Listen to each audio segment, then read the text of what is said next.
The fact of the matter is, you can't buy your way out of a genocide. And what you did with one article that you wrote for Responsible Statecraft, you revealed that in one of these contracts, they were actually paying influencers I think it was $7,000 a post.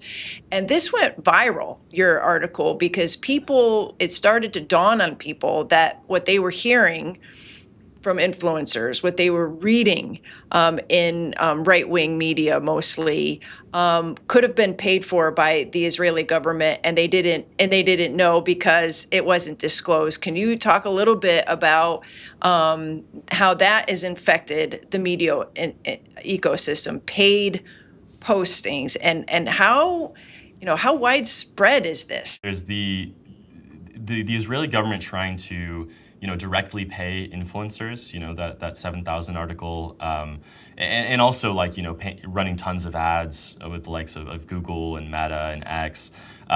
That's all designed like direct pay to play, and especially with the influencers posting on behalf of Israel, it's especially concerning given that that's not disclosed, right? Usually. You're supposed to include a statement that details, this is a paid post, the same way you would see if someone is posting, has a paid partnership with Nike and they're advertising a pair of shoes or something, and it'll say, this is a paid advertisement. That just doesn't really happen for foreign influence. That's the kind of transparency that we need, frankly. But the other thing is that Israel is also embarking on this strategy of trying to court influencers more broadly. Bringing them to Israel, bringing them on these paid junkets in which they can dictate who they're meeting with, where they're going, what they're seeing, what they're not seeing. I've spoken to some of these influencers who have been on these trips, and they've basically said